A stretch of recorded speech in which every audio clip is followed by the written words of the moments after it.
So peace, blessings, salutations. My name is Yarima Karama. Real life, real talk. These are the days of our lives. So thumbs up. Okay, cool. Kezi Ali, peace queen. Good morning. Samuel Sherman, morning, brother. Afternoon, Rodney Malone, peace, family. Oz Rahman, peace, God. I see you. So this thing with Chris Brown, I find this funny, especially with national media, how they like to do a play on words. So we get this we get this feed that says standoff at Chris Brown's house in L.A.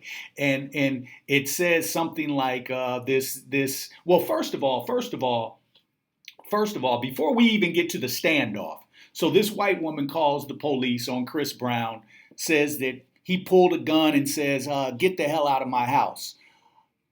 And so then the question becomes, how many more incidents are these young brothers going to go through with these white women to realize that uh, there might be something wrong, like they might be trying to get some money out of you, like they might be trying to destroy your career. I mean, we can take it back. There has been a history, and by no means don't take this as I'm on interracial relationships and I'm trying to bash white people. No, but the fact of the matter is that throughout the history of this country, we have had men lynched, black men have been lynched, we have had men castrated due to behind white women. And so we even go back as far as 1955 with Emmett Till, and how he lost his life dealing with a white woman. So this lady, she calls the police on Chris, and he pulled a gun and told me to get out of his house. You got out with your life, didn't you? I mean, really, because at the end of the day, if somebody pulls a gun and tells you to get out of their place of residence, are they wrong? Really? Are they wrong? I mean, you come into my place of residence now. Whether Chris was supposed to have a gun or not, um, at this point, that's irrelevant. She's on his property. Okay, so now moving forward. So she's called the police. She's trying to get her day of fame, her day in the spotlight. I get it. And so, which she did, they're gonna cater. The news cameras are gonna all come out and Miss Coran, you pure white woman. He pulled a gun. We're gonna take this Negro to court and punish him. He should know better than to even look at a white woman the wrong way. So anyway, now we get to the point where there's this standoff. So they said that there was an hour long standoff. Okay, for all intents and purposes, talking in contemporary times, a standoff usually means that, okay, SWAT was called. They had helicopters flying around the man's house. I get that. But let's not fake the funk, man. A standoff is usually like they had up in Montana with the Freedmans. That was kind of more of a standoff because the Freedmans had guns, the federal government had guns. A standoff is usually what took place with those guys up in Washington earlier in the year. Maybe it was late last year, where they were trying to take back the land, and they had guns and the federal agents had guns. That was, for contemporary purposes, that was a standoff. This was not a standoff at Chris Brown's house. Chris Brown told them people, "No, you can't come in my house, get a warrant." That's not a standoff. That's saying that I have a right under the Fourth Amendment not to be harassed with unnecessary searches and seizures. If you want to come up in my joint, go about it the proper way. And so we've got this mentality, we've got this watered down mentality here in this country. Like, now, if a cop knocks on your door, can I come in? Like, you have to let them in. No, hell, get a warrant. Go get a warrant. You can't come in my residence. Go get a warrant. And so because he wanted to practice an American right by telling the cop to go get a warrant, which they did, well, now the media wants to Oh, it was a standoff. No, it wasn't a standoff. You had to go do your damn job. That's what he required you to do. Do your job. Go get a warrant if you want to come up in his residence. And so the media paints this picture. Oh, it was a big standoff. No. What has happened is we become used to this country. Oh, can I? Police. Knock, knock, police, can I come in? And we just open our doors wide and let them come in. I remember back in the day, police would knock on your door, can I come in? The person would come out on the porch, shut their door, and let the police know, no, you can talk to me right here on my front porch. And the police didn't try to barge down the person's door because they knew. And so in this case, let's not get it misconstrued. Let's not play on words. It was not a standoff. He required them to go get a warrant, as most Americans should do when the police show up at your door wanting to come into your residence and they don't have, whether they have cause or not, they need to get a warrant. And so, my suggestion would be, Chris, Chris, young people, there's some certain issues that people have to deal with. We know that, but in the confines of the law, did he do anything wrong? Telling them to go get a warrant? No, absolutely not. I would have said the same thing. Go get a warrant. You're not just coming up in my joint. And so, and plus, then once you consent and don't get the warrant, anything that they see and all of that can be used against you in a court of law. And then they're going to say, well, he invited us in.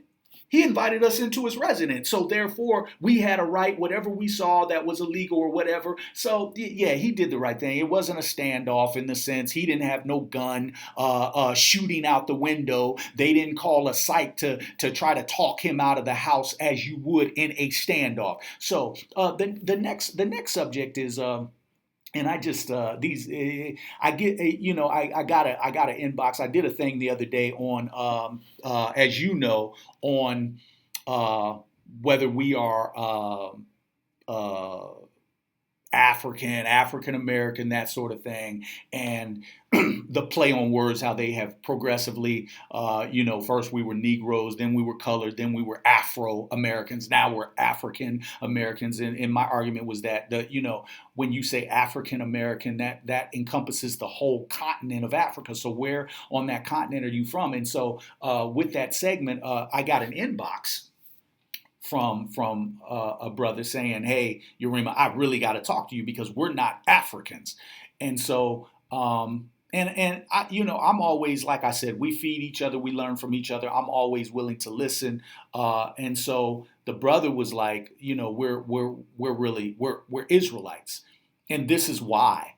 And, he went into a little of that, and I found it interesting. And I told the brother to inbox me. And so he basically put it down. He was like, basically, you can research. He says, research the war of 66 AD to 70 AD. The Romans trying to genocide the Israelites, destroyed Jerusalem, was actually the last time the true Israelites were in Israel. So, and I'm not going to, I have a personal take on this because we know that there was a thing back in the 80s where there were, they were bringing a lot of Ethiopians up into Israel because they were going through the famine and stuff, and some of the brothers and sisters were quite frankly, once it was proven that they were actually Israelites. I don't know that I like using the term Jews, but for purposes of this dialogue, I will say Jews. They said that they were the Jews, and so these brothers and sisters, some of them left and went back, and they said that they weren't coming back to Israel until the fake Jews were out, because that they were the real Jews. And so I don't really get on this. I don't really get on this religion thing too much because it starts debates, which I had to, and I have block parties periodically on my Facebook. I've told you that before. I have block parties because sometimes people just get disrespectful. So for this dialogue, I opened the door. I said, brother, inbox me.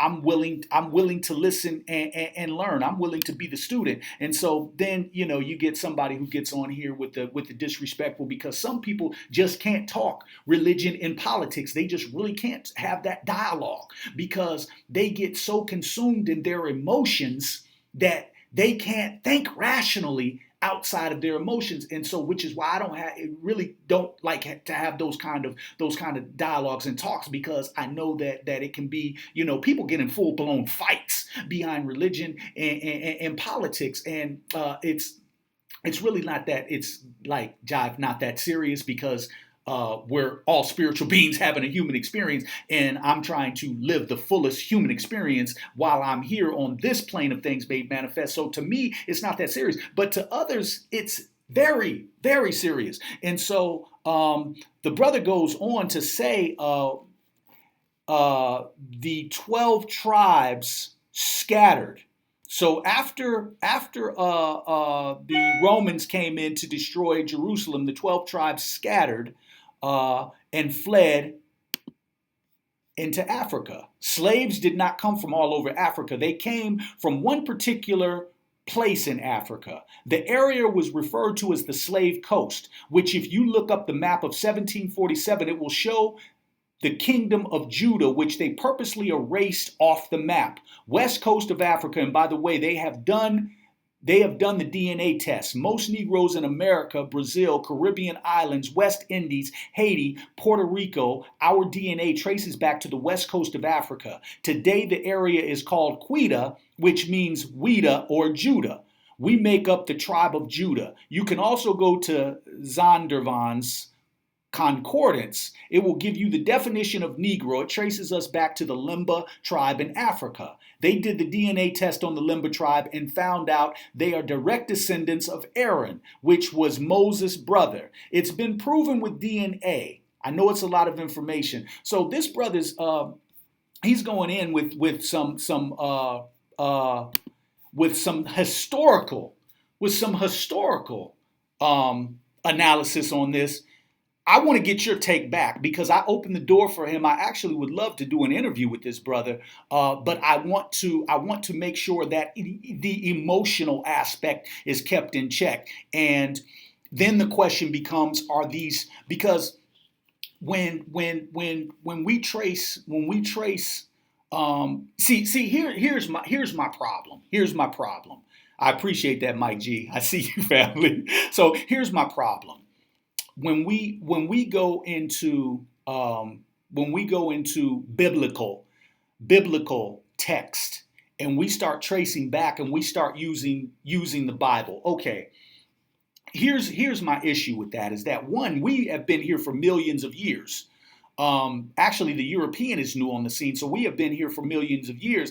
And I'm not saying that as a disrespect to the European, but what I am saying is that when you revert back to Aaron and Moses in biblical terms, well, my problem with that is that the English language didn't even exist. So to have English names, even at that time, Aaron and Moses, we weren't talking in those terms. As a matter of fact, when you really look at in context, the English language is a bastard language. It really is. It's a bastard language that was used, which is why the names really have no meaning. And so that's the only issue that I really have because when we revert back, I think that we don't even know our language. We don't even know our original language. So when when we're reverting back and using Moses and even if we say Jesus, well, if you the H is silent, so it's Jesus. But first of all, how many Jesuses existed back in that time? And was Jesus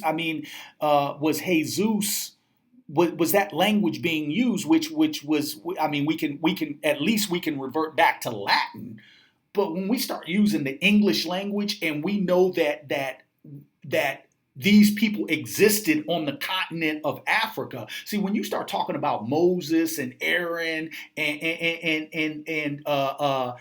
the descendants of Abraham and, Ham, Shem, Cush, and all of that, when you start talking in that context, this was on the African continent. We weren't using English. And so that would be my only issue. But again, I'm willing to listen. I don't know. I do know that there have been wars and rumors of wars over religion. That's what we do know. We do know that, and we do know that men, women, and children have fought and died due to religion. So those are facts that we do know. I tend to believe that the Ashkenazi Jews that are inhabiting Israel right now, they are not the real descendants, so to speak, of that particular land, nor does their bloodline. When we talk about the true Israelites. But I think that is something that would be that we should discuss and cipher on. And I think that your feedback is okay. So I seen June Welsh says Yahshua for Jesus. Okay, I'll that's something that we could talk about. That we could dissect and go into. So I think that dialogue is important. I think that it's very important. So the brother goes on, and I'm not going to put the brother on blast. You probably, if you go down my timeline, you'll probably see it. But the brother goes on. He says the Ashkenazis, which is the people that's occupying Israel now, have no Semitic blood in their DNA, none. As a matter of fact, read Revelations 2:9 and 3:9. It will tell you exactly who these people are. They stole our birthright. As a matter of fact, there is no such word Jew. It is a divertine of Judah.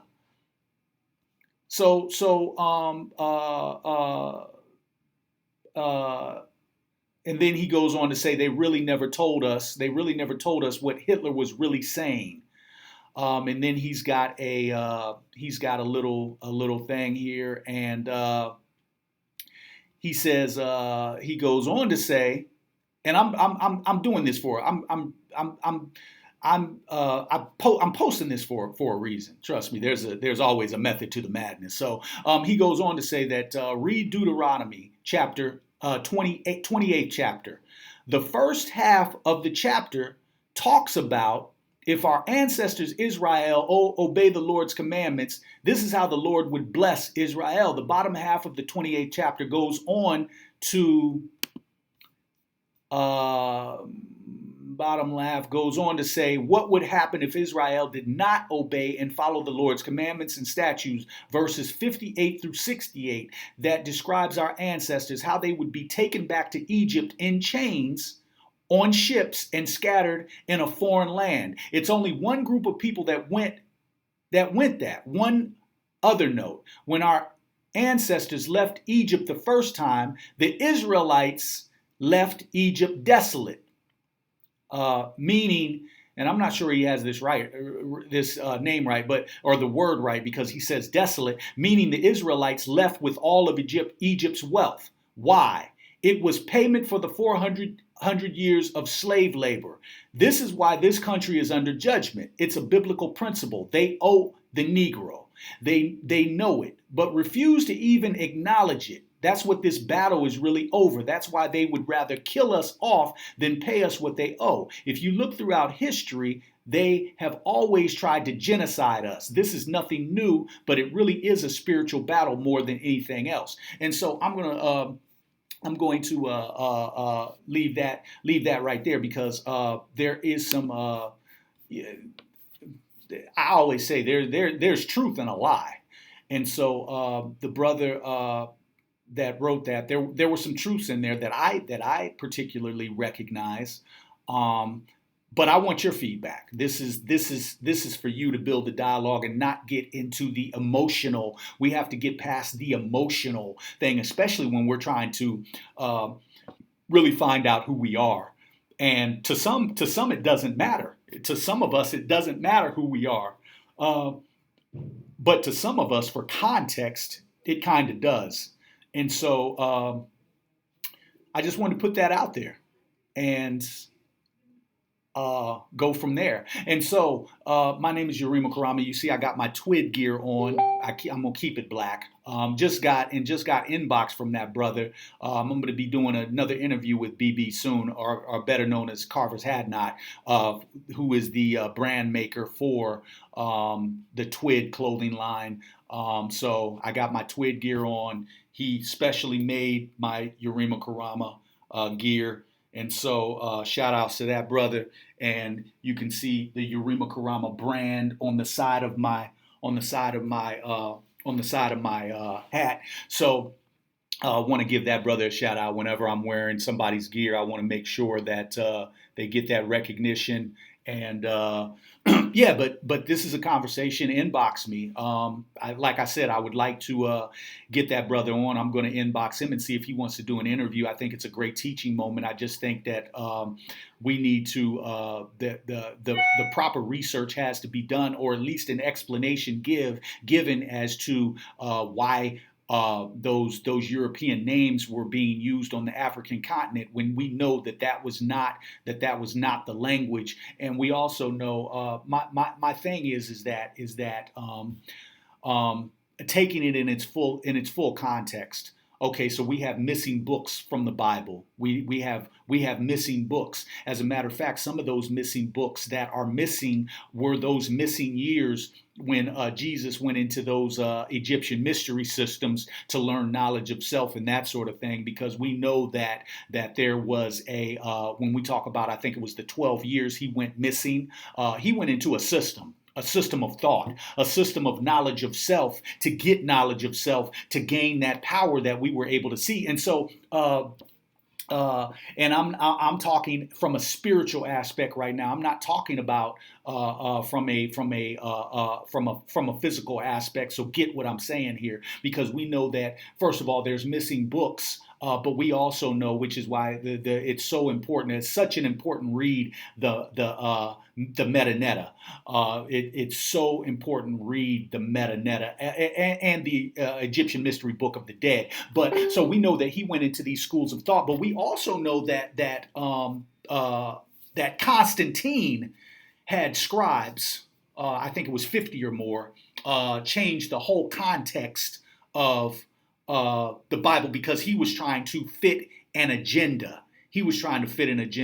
And so if we're going to talk in the context of truth, of who we are and where we really come from, we have to talk in the context of the changing of the biblical text itself. We have to always keep that in mind. And so with that said, I see somebody said we don't need an explanation.